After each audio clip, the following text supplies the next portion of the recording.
तो ये तो 100% है कि 2027 में भारतीय जनता पार्टी का उत्तर प्रदेश में सरकार हम लोग नहीं बनने देंगे। मैं तो संकल्प ले चुका हूँ। मैंने आज तक जनेऊ नहीं धारण की। ब्राह्मण आप भी जानते हैं, ब्राह्मण ही हैं।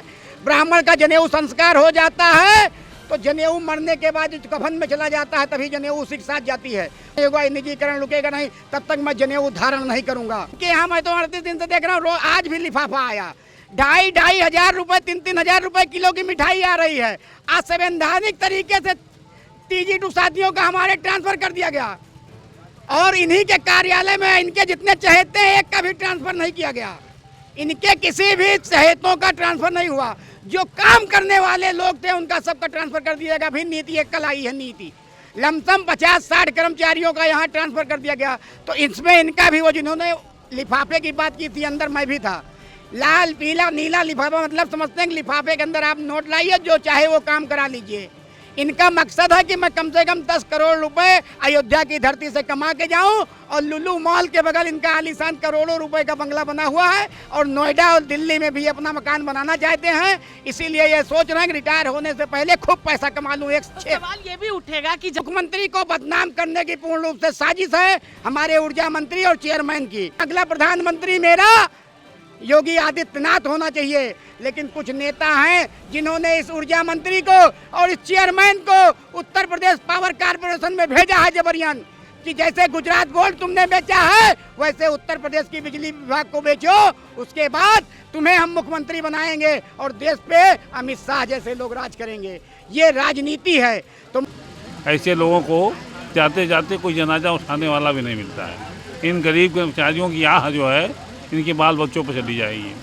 बाल बच्चे कहीं ऐसा न हो कि इनको ऐसे दशा में पहुंचा दें ये न घुटना से रो पाएंगे न मुड़ से रो पाएंगे। ये बहुत अन्याय कर रहे हैं। एक सवाल ये लेना चाहेंगे, कोई नहीं है, जो हैं सर्वे सर्वा यही हैं, न्यायालय भी यही हैं, जज भी यही हैं और मैंने जैसे कहा जाता है कार्यपालिका भी यही है, न्यायपालिका भी यही है। दोनों हाथ इन्हीं के पावर में है।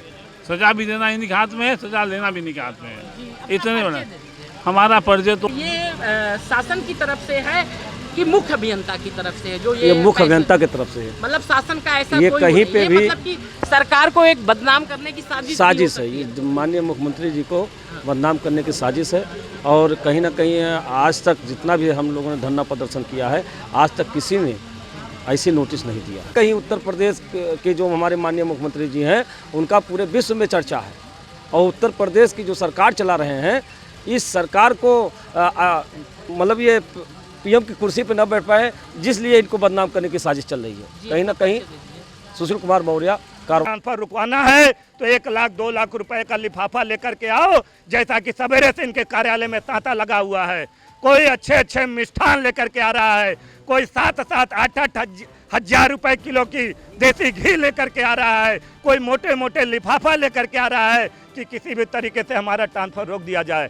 तो कहीं न कहीं से इनका जो ये फंडा चल रहा है ट्रांसफर करने का, सस्पेंशन करने का, इनका एक मुख्य उद्देश्य है लूट करना। चूँकि इन्होंने अपने बयान में हम लोगों से कहा था कार्यालय में कि ये योगी राज है और योगी राज में खुली छूट है, हम भी लूटें तुम भी लूटो। काहे के लिए भ्रष्टाचार को उजागर कर रहे हो? खुल्लम खुल्ला लूट है, जितना लूट सको लूट लो।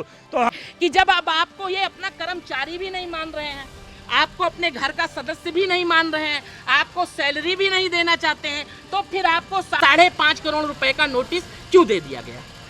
देखिए, मुख्य अभियंता वितरण अयोध्या इंजीनियर अशोक कुमार चौरसिया, हम लोगों ने 38 दिन में जो आकलन किया एक तानाशाह के रूप में, जिसको तानाशाह कहते हैं, तो वास्तव में एक तानाशाह के रूप में इन्होंने अपने को प्रदर्शित किया है और इसी का वजह है कि आज 38 दिन से हम अपने अल्प वेतन भोगी कर्मचारियों के नौकरी पर वापसी को लेकर के यहाँ पर डटे हुए हैं। लेकिन मुख्य अभियंता इनकी मांगों को मानने के लिए किसी भी तरीके से तैयार नहीं है और हमारी आवाज़ को दबाने के लिए, जबकि लोकतंत्र में हमको ये अधिकार दिया गया है कि हम स्वतंत्र हैं अपनी बात को रखने के लिए, हमें आज़ादी है, लेकिन फिर भी हमारी आवाज़ को दबाने के लिए इन्होंने मुझे 5 करोड़ रुपए 5 करोड़ 50 लाख रुपए की ये चौथी नोटिस आज हमको बाय रजिस्टर्ड डाक से जो है भिजवाया है कि इस वजह से भी ये डर करके भयभीत होकर के आंदोलन उठा लें और यहाँ से भाग जाएं और हमारे मजदूरों की मांग जो है ज्यों की त्यों रह जाए। लेकिन मैं आपके चैनल के माध्यम से उत्तर प्रदेश के माननीय मुख्यमंत्री जी से मांग करता हूं कि महोदय, आप तो गांव गरीब जवान किसान की बात करते हैं, रोजगार की बात करते हैं, तो फिर अयोध्या में इतनी बड़ी छटनी कैसे? फिर बिजली विभाग में अल्प वेतन भोगी कर्मचारियों की इतनी बड़े पैमाने पर, जहां आपने राम राज्य की कल्पना की है, क्या राम राज्य में मजदूरों के साथ धोखा किया जाता था? क्या मजदूरों का निष्कासन किया जाता था? लेकिन आज कहीं न कहीं ये तानाशाह मुख्य अभियंता आपकी सरकार को बदनाम करने के लिए, आपकी छवि को धूमिल करने के लिए निरंतर प्रयासरत है। और जैसा कि हमारे ऊर्जा मंत्री जी ने सदन में अभी कुछ दिनों पहले बयान दिया था कि हमारे रहते हुए जब तक मैं ऊर्जा मंत्री रहूंगा, उत्तर प्रदेश पावर कारपोरेशन के अंदर कोई भी भ्रष्ट कर्मचारी या अधिकारी बख्शा नहीं जाएगा। तो फिर ऊर्जा मंत्री जी से एक सवाल है, अयोध्या की धरती से फिर यह भ्रष्ट मुख्य अभियंता इंजीनियर अशोक कुमार चौरसिया कैसे आज खुल्लम खुल्ला आज यहाँ भ्रष्टाचार को फल फूल रहा है, तांडव कर रहा है। अभी मैं आपको दिखाता हूँ, कल इसने बड़े पैमाने पर यहाँ पर TG सेकंड के हमारे कर्मचारियों का स्थानांतरण कर दिया। कल स्थानांतरण होता है जो ट्रांसफर पॉलिसी के अगेंस्ट है। ये नीति है सरकार की, ट्रांसफर पॉलिसी के अंतर्गत आपको स्थानांतरण करना है, लेकिन सरकार के आदेशों को धत्ता बताते हुए इसने अपने स्तर से प्रशासनिक आधार पर बड़ी संख्या में हमारे TG2 के साथियों का इधर उधर अन्य जनपदों में ट्रांसफर कर दिया। इसका एक मकसद है कि अगर ट्रांसफर रुकवाना है तो 1 लाख 2 लाख रुपए का लिफाफा लेकर के आओ, जैसा कि सवेरे से इनके कार्यालय में तांता लगा हुआ है। कोई अच्छे अच्छे मिष्ठान लेकर के आ रहा है, कोई 7-7 8-8 हजार रुपए किलो की देसी घी लेकर के आ रहा है, कोई मोटे मोटे लिफाफा लेकर के आ रहा है कि किसी भी तरीके से हमारा ट्रांसफर रोक दिया जाए।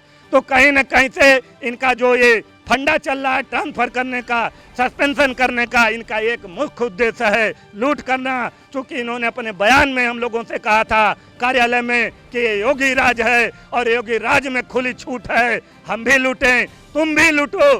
काहे के लिए भ्रष्टाचार को उजागर कर रहे हो? खुल्लम खुल्ला लूट है, जितना लूट सको लूट लो। तो हम माननीय मुख्यमंत्री जी से अपील करना चाहते हैं आपके चैनल के माध्यम से कि इस लुटेरे के ऊपर तत्काल इसको निलंबित करके इसके पूरे कार्यकाल की जांच कराई जानी चाहिए, क्योंकि ये बहुत बड़ा भ्रष्ट मुख्य अभियंता अयोध्या में है जो बहुत बड़े पैमाने पर यहाँ गंदगी फैला रहा है और कारपोरेशन को तो गंदा कर रहा है, यहाँ के कर्मचारियों को बड़े पैमाने पर शोषित कर रहा है, उत्पीड़न कर रहा है और उत्तर प्रदेश की सरकार की छवि को धूमिल कर रहा है। ये अयोध्या का जोन कार्यालय भ्रष्टाचार का अड्डा बना हुआ है, भ्रष्टाचार का अड्डा बना हुआ है। एक एक कर्मचारी, चाहे वो संविदा के कर्मचारी हो, चाहे TG2 के कर्मचारी हो, चाहे हमारे जूनियर इंजीनियर हो, सब शोषित किए जा रहे हैं, सब लूटे जा रहे हैं, आम उपभोक्ता भी लूटा जा रहा है। 38 दिन हो गए, 38 दिन में आपको 4 नोटिस दे दी गई जी। अभी तक कोई बड़ा अधिकारी या कोई आपसे वार्तालाप करने के लिए अयोध्या का आया कि नहीं आया कि जिससे बात बन सके? इस पर क्या कहना चाहेंगे, पहले ये बताइए। जी नहीं सर, अभी तक कोई भी जिला प्रशासन का अधिकारी हमारे पास तक नहीं आया, जबकि हमने माननीय जिलाधिकारी अयोध्या को, माननीय मंडलायुक्त महोदय अयोध्या को, माननीय उप शर्मायुक्त महोदय अयोध्या मंडल अयोध्या को, माननीय वरिष्ठ पुलिस अधीक्षक महोदय अयोध्या को भी अपनी शिकायत पत्र उन तक बाई रजिस्टर्ड डाक से पहुंचा दिया है कि हमारे साथ इस तरीके का कार्रवाई किया जा रहा है विद्युत प्रशासन के द्वारा। लेकिन अभी तक इस जनपद का कोई भी जिला प्रशासन का अधिकारी हमारे इस धरना स्थल तक नहीं आया कि हाँ 38 दिन हो गए, आप लोग क्यों बैठे हैं, क्या आपकी समस्या है, क्या जायज़ है, क्या नाजायज़ है, या इस भ्रष्ट मुख्य अभियंता के खिलाफ कार्रवाई होनी चाहिए कि नहीं होनी चाहिए। अभी तक किसी का कहीं कोई अता पता नहीं। मैंने देखा कि पहले तो शुल्क कम थे, लेकिन अब डायरेक्ट ही 5.5 करोड़ रुपए का शुल्क आप लोगों को भेज दिया गया नोटिस के तौर पर कि इसे आपको भरना है। सवाल ये आ रहा है और जनता भी ये जानना चाहती है, आपको ये रखना भी नहीं चाहते तो फिर ये किस तरह से आपको दबाना चाह रहे हैं, आपके मांग को दबाना चाहते हैं और आप सबको निकाल भी दिए हैं और मांग भी दबाना चाहते हैं। अभियंता इंजीनियर अशोक कुमार चौरसिया ये बहुत बड़ा लुटेरा है, बहुत बड़ा लुटेरा है। जहाँ जहाँ ये रहा, चाहे गोंडा में इसकी पोस्टिंग रही हो, बहराइच में इसकी पोस्टिंग रही हो, बतौर बरेली में अधीक्षण अभियंता रहा हो या मुख्य अभियंता जब से अयोध्या में आया है, इसका एक ही मकसद है, इन प्रकरण चाहे जनता को लूट करके, चाहे कर्मचारियों को लूट करके, चाहे नेताओं के ऊपर फर्जी जो है नोटिस भेज करके मोटा मोटा लिफाफा इकट्ठा करना इसका मकसद है। इसलिए इसने हमारे ऊपर गलत तरीके से, असंवैधानिक तरीके से, जबकि लोकतंत्र में कहीं ऐसा कोई प्रावधान नहीं है, लेकिन ये सरकार के संविधान की धज्जियां उड़ाते हुए इतने असंवैधानिक तरीके से हमको नोटिस दे करके हमारी आवाज़ दबाने का काम किया है। यही इसका सीधा मकसद है कि किसी तरीके से हमको 10-5 करोड़ रुपया मिले और रिटायरमेंट से पहले हम अटैची भर करके, रिटायरमेंट होने से पहले हम यहाँ लेकर के जाएं। जैसे इसमें लिखा है प्रतिदिन 10 लाख रुपए के हिसाब से, दूरों को ये रखेंगे भी नहीं और इनकी सैलरी भी अब नहीं शायद जा रही है, इनको निकाल दिया गया है,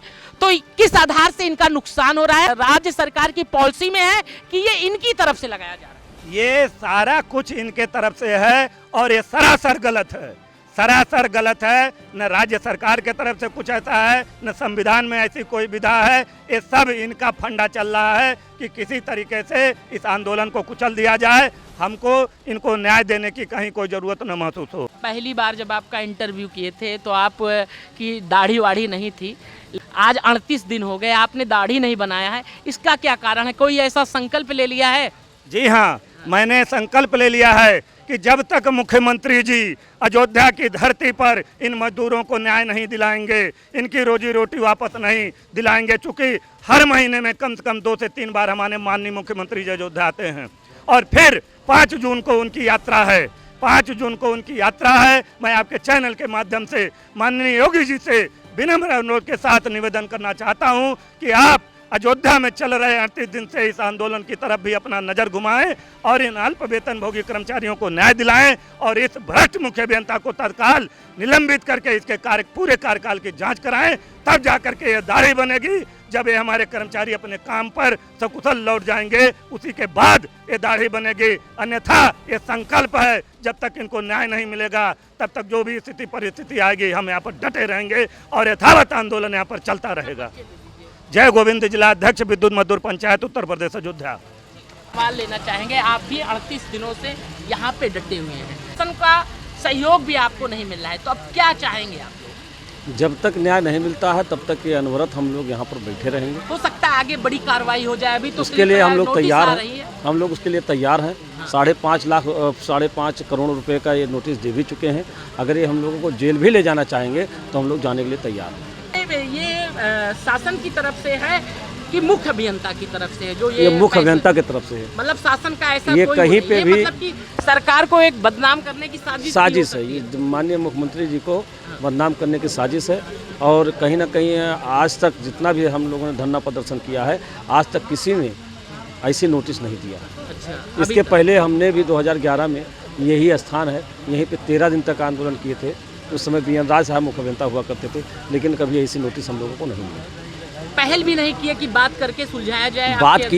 बात किए ये, लेकिन बात करने के पास कोई उनके पास कोई उत्तर नहीं था और उन्होंने कहा था कि हम लिखित में देंगे, लेकिन लिखित में ना देके ये भागते फिर रहे हैं और हम लोगों का जो है पीड़न बराबर कर रहे हैं। अब ऊर्जा मंत्री जी से, आप मुख्यमंत्री जी से क्या चाहेंगे? तो सरासर यही लग रहा है कि चुनाव को, जो 2027 में जो चुनाव है, वो कहीं ना कहीं इन्हीं अधिकारियों की वजह से इसको फेल कराने की साजिश रची जा रही है। अच्छा, कुछ ऐसे कैसा प्रतीत हो रहा है। नहीं तो 38 दिन से धरना न चलता। हाँ। आपसे मैंने पिछले भी बार आप जब इंटरव्यू लिए थे तो मैंने यही कहा था कि कहीं ना कहीं उत्तर प्रदेश के जो हमारे माननीय मुख्यमंत्री जी हैं, उनका पूरे विश्व में चर्चा है और उत्तर प्रदेश की जो सरकार चला रहे हैं, इस सरकार को मतलब ये पीएम की कुर्सी पर न बैठ पाए, जिसलिए इनको बदनाम करने की साजिश चल रही है। कहीं ना कहीं सुशील कुमार मौर्य, कार्यवाहक अध्यक्ष विद्युत मजदूर पंचायत। दादा, आपसे एक सवाल, क्योंकि सबसे अनुभव आपको है यहाँ पर, और आज 38 दिन हो गया, शायद हमें नहीं लगता है कि इतना लंबा कोई धरना चला होगा। चला है अभी तक बिजली विभाग में कि ये पहला है? नहीं चला है, पहले भी चले हैं। मतलब आप लोग झुके हैं उस धरने में कि? नहीं, उस धरने हम कभी संगठन नहीं झुका है। हाँ। और न आज भी झुकेगा। हाँ। ऐसा है, देखिए, ये जो आंदोलन है, हाँ, ये आंदोलन अन्याय के विरोध में है। ये जो हमारा इस समय वर्तमान में जो मुख्य अभियंता महोदय हैं, इनके दिलो दिमाग में केवल अन्याय के सिवाय और कोई चीज़ नहीं है, और ये अन्याय पर न्याय करते चले जा रहे हैं। जैसे कि किसी युग में लोग कहते हैं कि रावण को घमंड था कि मेघनाथ ने इंद्र जीत लिया है तो संसार फिर जीत लेंगे हम। उसी तरह से मुख्य अभियंता को ये हुआ है कि हम एन केन प्रकेन करके मुख्य अभियंता बन गए हैं, तो अब हम जितना आग मूतना होगा हम मूत लेंगे, हमारा कुछ बिगाड़ नहीं सकता है। क्योंकि इनका जाने का भी दिन नज़दीक है, इनको रिटायरमेंट का नज़दीक है, इसलिए यही सोच रहे हैं ये। और शायद हम समझते हैं कि जाते जाते ऐसा न हो कि जनाजा उठाने वाला भी ना कोई मिले। ऐसे लोगों को जाते जाते कोई जनाजा उठाने वाला भी नहीं मिलता है। इन गरीब कर्मचारियों की आह जो है इनके बाल बच्चों पर चली जाएगी। बाल बच्चे कहीं ऐसा न हो कि इनको ऐसे दशा में पहुंचा दें, ये न घुटना से रो पाएँ न मुड़ से रो पाएंगे। ये बहुत अन्याय कर रहे हैं। एक सवाल ये लेना चाहेंगे कि जैसे 10 लाख रुपए का प्रतिदिन के हिसाब से इन्होंने नोटिस दिया है और ये 5.5 करोड़ रुपए का लगभग पुनः आप सबको नोटिस दे दिया गया है, तो ये क्या संविधान के हिसाब से और क्या राज्य सरकार की तरह से ऐसा कोई योजना है कि अगर कहीं नुकसान हो रहा है तो उसकी वसूली की? ऐसा है, देखिए, जमींदारी प्रथा को जानते ही थे कि जमींदारी प्रथा जब थी तो चाहे अन्न पैदा हो चाहे न हो, बाकी किसान को किसी न किसी तरह से उतना अनाज देना ही है, भले किसान भूखे मर जाए, बाकी राजा साहब को उतना अनाज चाहिए। वही प्रभाव इनके यहाँ भी है कि मतलब हम वसूली कर पाएँ न कर पाएँ, जनता भूखे मर जाए, इसका मतलब नहीं है। हमको किसी तरह से पैसा वसूलना है तो जहाँ चाहो तहाँ पेनल्टी लगा दो, चाहे किसी पर लगा देते हैं, ये इस पर नहीं है। कभी ट्रांसफार्मर जल गया, कभी कुछ भी हो गया, कभी कुछ भी, इनका मतलब एक मकसद ही पूरा हो गया है, मतलब कर्मचारी पे ही लगा दे। हाँ, इनका काम ही कर्मचारी लगा देना है। और देखिए एक बात और भी मैं आपको बता दूं कि द्रौपदी की जब चीरहरण हो रहा था तो कृष्ण खड़े थे, बाकी जब इसका चीरहरण होगा तो हो लगता है कि कृष्ण भी कोई मिलने वाला नहीं होगा। हम इसी चाहेंगे कि मुख्य अभियंता साहब से हमारी कई बार वार्ता हुई, बाकी वार्ता होना और उसको स्वीकार करना, ये दोनों बड़ा अंतर है। वार्ता तो करते हैं, बाकी लिखित देने में इनके रुआ काँप जाता है। रुआ इसलिए काँप जाता है कि इनकी सारी व्यवस्थाएं डगमग वाली है, कोई नीति वाली नहीं है। तो ये सोचते हैं कि लिख के दे दें तो कैसा ऐसा ना हमें फंस जाए, तो वार्ता करके कहेंगे कि हम तो कई बार वार्ता हो गया, वो आप लोग उठ जाइए। यहीं पर 14 तारीख को आकर के कर्मचारियों के बीच में उन्होंने कहा कि हम सब मांगे मान लिए हैं, किसी का उत्पीड़न नहीं होगा, किसी का शोषण नहीं होगा, सब कुछ हो गया, मैं लिख के दे दूँगा।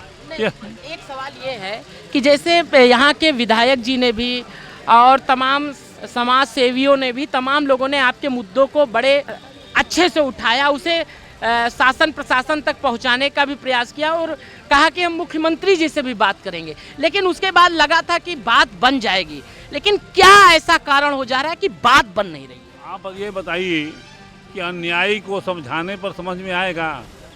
आप सोचिए, कंस को समझाते समझाते मर गया कंस, माना तभी कंस जब मर गया, रावण तभी माना जब वो मर गया। जब कोई आदमी अन्यायी जब मर जाता है तभी वो मानता है। तो चूँकि ये लग रहा है कि हमारे ऊपर किसी बड़े बहुत आदमी का बरहस इनके ऊपर सवार है, जिससे न इनके नज़र में कोई एमएलए है, न कोई एमपी है, न कोई विधायक है, कोई नहीं है। जो हैं सर्वे सर्वा यही हैं, न्यायालय भी यही हैं, जज भी यही हैं, और मैंने जैसे कहा जाता है कार्यपालिका भी यही है, न्यायपालिका भी यही है। दोनों हाथ इन्हीं के पावर में है, सजा भी देना इन्हीं के हाथ में है, सजा लेना भी इन्हीं के हाथ में है। इतने बड़ा हमारा परिचय तो समझ लीजिए कि नाम रघुवंश मिश्रा है, और इन कर्मचारियों ने हमको इस विभाग में काम करते थे, उस समय भी मजदूरों का नेतृत्व करते थे, उसके नाते लोगों ने हमको संयोजक बना दिया है कि आप रास्ता बताइए हम लोग को, तो मैं रास्ता इन लोग को बता रहा हूँ। बस हमारे कहने का मतलब ये है कि उदंडता छोड़ के बकाया रास्ता बताता हूँ, बाकी ये उदंडता हमारे मुख्य अभियंता की ओर से खूब किया जा रहा है। निजीकरण क्या प्रभाव डालेगा? देखिए, निजीकरण ना जनता के हित में है, ना किसानों के हित में है, ना कर्मचारियों के हित में, किसी के हित में निजीकरण नहीं है। और मैं इस सरकार से और इस ऊर्जा मंत्री से पूछना चाहता हूँ, मैं आपके चैनल के माध्यम से आपसे भी ये जानना चाहता हूँ कि किसी घाटे का सौदा आप करेंगे? अगर मेरी मोटरसाइकिल नई है या आपकी मोटरसाइकिल नई है, मैं कहूँ 5,000 में खरीदूंगा, तो क्या आप अपनी मोटरसाइकिल बेचेंगे? घाटे का सौदा करेंगे? तो चेयरमैन हो या ऊर्जा मंत्री हो, ये भाषण दे रहे हैं कि बिजली विभाग घाटे में है। किस हिसाब से घाटे में वो दिखाएं? घाटे का सौदा आज तक किसी बिजनेसमैन ने नहीं किया है, तो आप क्यों इस विभाग को बेच रहे हैं? इसका मतलब विभाग फायदे में है, था और रहेगा। विभाग पूर्ण रूप से फायदे में है, ये केवल जनता को नुकसान पहुंचाना चाहते हैं। और मैं ये भी कहना चाहूँगा आपके चैनल के माध्यम से कि ये उत्तर प्रदेश के यशस्वी मुख्यमंत्री को बदनाम करने की पूर्ण रूप से साजिश है हमारे ऊर्जा मंत्री और चेयरमैन की, क्योंकि अगर योगी आदित्यनाथ जी बदनाम हो जाएंगे तो 2027 में ये घर बैठ जाएंगे, ये गारंटी है। लोगों ने सपना देखा है कि हमारे योगी आदित्यनाथ जी प्रधानमंत्री बने, लेकिन कुछ चहेते इन्हीं के नेता हैं, इन्हीं के पार्टी के नेता हैं जो ये नहीं चाहते हैं कि उत्तर प्रदेश से योगी का विकास हो, क्योंकि देश देख रहा है कि अगला प्रधानमंत्री मेरा योगी आदित्यनाथ होना चाहिए। लेकिन कुछ नेता हैं जिन्होंने इस ऊर्जा मंत्री को और इस चेयरमैन को उत्तर प्रदेश पावर कारपोरेशन में भेजा है जबरियन, कि जैसे गुजरात बोर्ड तुमने बेचा है वैसे उत्तर प्रदेश की बिजली विभाग को बेचो, उसके बाद तुम्हें हम मुख्यमंत्री बनाएंगे और देश पे अमित शाह जैसे लोग राज करेंगे। ये राजनीति है। तो मैं उत्तर प्रदेश के मुख्यमंत्री से कहना चाहता हूँ कि आप जनता के नेता हैं, आप इन गरीबों के नेता हैं। आप अपने भाषण में गरीबों की बात करते हैं और यहाँ 25,000 गरीब निकाल के बाहर कर दिए गए जो दिन रात लाइनों पे काम करते थे। उनको आपकी इसी सरकार के 2 नुमाइंदे ऐसे हैं जिन्होंने सबको बाहर कर दिया बिना नोटिस के, बिना पैसा दिए। तो ऐसी बदनामी ना होने पाए, इसलिए योगी आदित्यनाथ जी से मैं कहना चाहूँगा कि आप इसको संज्ञान में ले। बिजली विभाग का निजीकरण किसी के हित में नहीं है। आने वाली कंपनियां जो भी होती हैं, कंपनी कोई घाटे का सौदा नहीं करती है।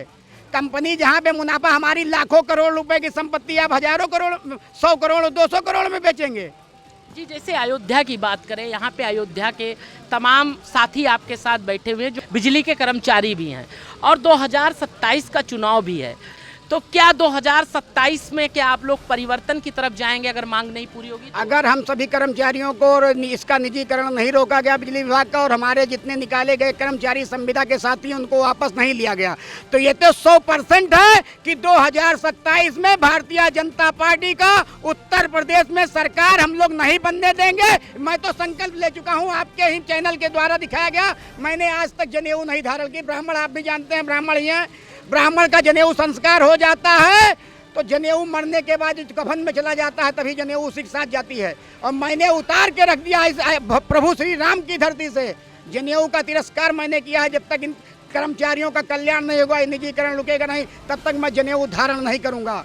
से 10 लाख रुपए के हिसाब से प्रतिदिन के हिसाब से पेनाल्टी लगाई गई है और ये 5.5 करोड़ के ऊपर धीरे धीरे पहुंच रही है। लेकिन आप लोग अभी भी डटे हुए हैं। अगर ये पैसा आप सबसे वसूला गया तो कहां से देंगे? बड़ा सवाल ये है। देखिए, इनकी बंदर घुड़की से हम लोग डरने वाले नहीं हैं। ये 5.5 करोड़ या 50 करोड़ की नोटिस दे दें, जब तक हमें न्याय नहीं मिलेगा हम इस दरी से उठने वाले नहीं हैं। और महोदय का मैं बताना चाहिए, इनके लिफाफे, इनके यहाँ मैं तो 38 दिन से देख रहा हूँ, आज भी लिफाफा आया।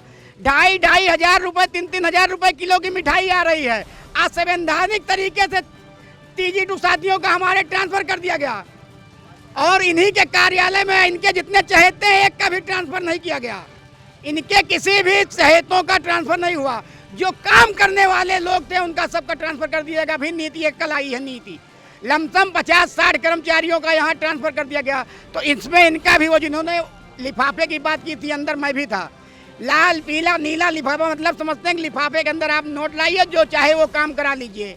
इनका मकसद है कि मैं कम से कम 10 करोड़ रुपए अयोध्या की धरती से कमा के जाऊं और लुलू मॉल के बगल इनका आलीशान करोड़ों रुपए का बंगला बना हुआ है और नोएडा और दिल्ली में भी अपना मकान बनाना चाहते हैं। इसीलिए ये सोच रहे हैं कि रिटायर होने से पहले खूब पैसा कमा लूं। तो सवाल ये भी उठेगा कि सब लोग पैसा देकर अपना सब कुछ काम करा ले रहे हैं, तो चंद आप ही लोग काहे नहीं करा पाए? फिर वही चीजें, हम मजदूर हैं, हमारे पास पैसा होता तो हम धरने में बैठे होते? आप खुद बताइए कि हमारे पैसा होता तो हम यहाँ धरने पे 38 दिनों से लगातार इस नौतपा में बैठे हुए हैं।